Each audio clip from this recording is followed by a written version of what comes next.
ಎಲ್ಲರಿಗೂ ನಮಸ್ಕಾರ. ಇವತ್ತಿನ ವಿಡಿಯೋದಲ್ಲಿ ಪ್ರಬಂಧನ ನೋಡೋಣ. ಪ್ರಬಂಧದಲ್ಲಿ 5 ಅಂಕದ ಪ್ರಶ್ನೆ ಇದಾಗಿರುತ್ತದೆ. ಇದು 15 ವಾಕ್ಯಗಳಿಗೆ ಕಡಿಮೆ ಇಲ್ಲದಂತೆ ಪ್ರಬಂಧ ಬರೆಯಬೇಕು. ಪ್ರಸ್ತಾವನೆ ಮತ್ತು ಪೀಠಿಕೆ, ವಿಷಯ ಮತ್ತು ಪ್ರವೇಶ, ವಿಷಯ ನಿರೂಪಣೆ, ಹಾಗೆ ಒಡಲು, ಸಮರ್ಥ ವಿವರಣೆ, ಉಪಸಂಹಾರ, ಮುಕ್ತಾಯ, ವಿಷಯ ಸಮಾಪ್ತಿ, ಪದಬಂಧ, ಭಾಷಾ ಶೈಲಿ. ಒಟ್ಟು 5 ಅಂಕದ ಒಂದು ಪ್ರಶ್ನೆ. ಪ್ರಬಂಧಗಳು 10ನೇ ತರಗತಿಯ ಪಠ್ಯ ಪುಸ್ತಕದಲ್ಲಿರುವ ಪ್ರಬಂಧಗಳಾಗಿರುತ್ತವೆ. ಇದರಲ್ಲಿ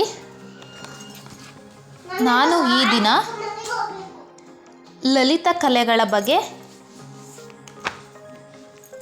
ನಿಮಗೆ ಹೇಳುತ್ತೇನೆ. ಲಲಿತ ಕಲೆಗಳು. ಪೀಠಿಕೆ. ಮೊದಲು ನಾವು ಪೀಠಿಕೆ ಬರೀಬೇಕಾಗುತ್ತೆ. ಮನುಷ್ಯನನ್ನು ಮಾನವನ್ನಾಗಿಸುವ ಬಹುಮುಖ್ಯ ಪರಿಕರಗಳಲ್ಲಿ ಲಲಿತ ಕಲೆಗಳ ಪಾತ್ರ ಮಹತ್ವದ್ದಾಗಿದೆ. ಲಲಿತ ಕಲೆಗಳು ಜೀವನ ಕ್ರಮವನ್ನು ಭವ್ಯತೆಗೆ ಒಯ್ಯುವ ಶಕ್ತಿಯನ್ನು ಪಡೆದಿದ್ದು, ಅವು ಮಾನವತಾವಾದದ ಅಭಿವ್ಯಕ್ತಿ ಎಂದರೂ ತಪ್ಪಿಲ್ಲ.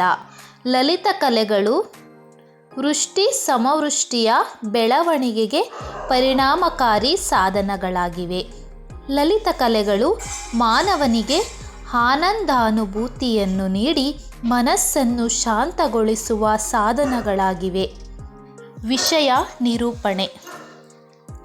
ಲಲಿತ ಕಲೆಗಳು ಜನತೆಯ ಗೆಳೆಯ ಮತ್ತು ಶಿಕ್ಷಕ ಬದುಕಿಗಿಂತ ಲಲಿತ ಕಲೆಗಳು ದೊಡ್ಡವು. ಚಿತ್ರಕಲೆಯು ಕಲಾತ್ಮಕವಾದುದು. ಪ್ರಕೃತಿಯೊಳಗೆ ಅಡಗಿರುವ ಸಾಧ್ಯತೆಗಳನ್ನು ಸಾಕ್ಷಾತ್ಕರಿಸಿಕೊಳ್ಳಲು ಮನುಷ್ಯನು ನಡೆಸುವ ಉದ್ದೇಶಪೂರ್ವಕ ಕ್ರಿಯೆಗಳೇ ಲಲಿತ ಕಲೆಗಳ ಅಭಿವ್ಯಕ್ತಿಗೆ ಕಾರಣ.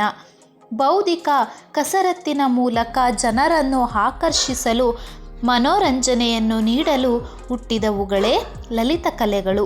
ಇವುಗಳ ಮೂಲ ಆನಂದವನ್ನು ಪಡೆಯುವುದಾಗಿದೆ. ಲಲಿತ ಕಲೆಗಳು ಪಂಚಕಲೆಗಳೆಂದು ವರ್ಗೀಕರಿಸಲಾಗುತ್ತದೆ. ಅವು ಯಾವುವೆಂದರೆ ಸಂಗೀತ, ನೃತ್ಯ, ಶಿಲ್ಪ, ಚಿತ್ರ ಹಾಗೂ ಸಾಹಿತ್ಯ. ಇವುಗಳು ಅನುಕ್ರಮವಾಗಿ ಸ್ವರ, ಅಭಿನಯ, ಶಿಲೆ, ಬಣ್ಣ ಹಾಗೂ ಶಬ್ದ ಆಯಾಯ ಕಲೆಗಳ ಅಭಿವ್ಯಕ್ತ ಮಾಧ್ಯಮಗಳಾಗಿವೆ. ಗಾನ ಕೋಗಿಲೆ ಎಂ.ಎಸ್. ಸುಬ್ಬಲಕ್ಷ್ಮಿ ಅವರ ಸಂಗೀತ, ಡಾಕ್ಟರ್ ರಾಜ್ಕುಮಾರ್ ಅವರ ಅಭಿನಯ, ಚಾವುಂಡರಾಯ ನಿರ್ಮಿಸಿದ ಗೊಮ್ಮಟೇಶ್ವರ, ರವಿವರ್ಮನ ಚಿತ್ರಕಲೆ, ಕುವೆಂಪು ಸೃಜಿಸಿದ ರಾಮಾಯಣ ದರ್ಶನಂ ಇವುಗಳನ್ನು ಸಾಂದರ್ಭಿಕವಾಗಿ ಉದಾಹರಿಸಬಹುದಾಗಿದೆ. ಇವುಗಳ ಆಕಾರ ಪರಿಕರಗಳೆಂದರೆ ಪ್ರತಿಭೆ, ಸ್ವಯಂ ಕಲ್ಪನೆ, ಸತತ ಅಭ್ಯಾಸ. ಈ ಲಲಿತ ಕಲೆಗಳು ನಮ್ಮ ಪರಂಪರೆಯಲ್ಲಿ ಬೆರೆತು ಹೋಗಿವೆ.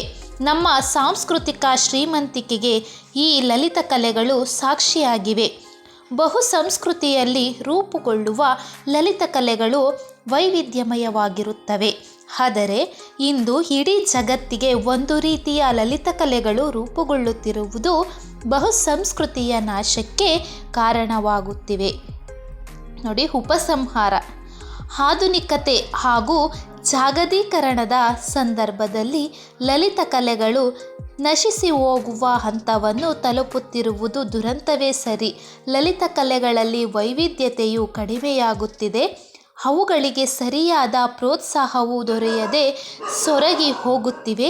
ನಮ್ಮ ನೆಲದ ಸಾಂಸ್ಕೃತಿಕ ಸತ್ವವು ಉಳಿಯಬೇಕಾದರೆ ಲಲಿತ ಕಲೆಗಳಿಗೆ ಸರಿಯಾದ ಪ್ರೋತ್ಸಾಹವನ್ನು ನೀಡುವುದು ಸರ್ಕಾರದ ಮತ್ತು ಜನರ ಆದ್ಯ ಕರ್ತವ್ಯವಾಗಿದೆ ಎಂಬುದು ನನ್ನ ಅಭಿಪ್ರಾಯವಾಗಿದೆ.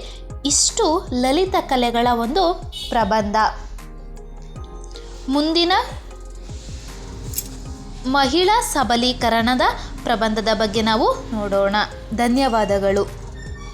ಈ ಮಾಹಿತಿ ನಿಮಗೆ ಇಷ್ಟ ಆದಲ್ಲಿ ಲೈಕ್ ಮಾಡಿ ಆ್ಯಂಡ್ ಶೇರ್ ಮಾಡಿ, ಸಬ್ಸ್ಕ್ರೈಬ್ ಮಾಡಿ.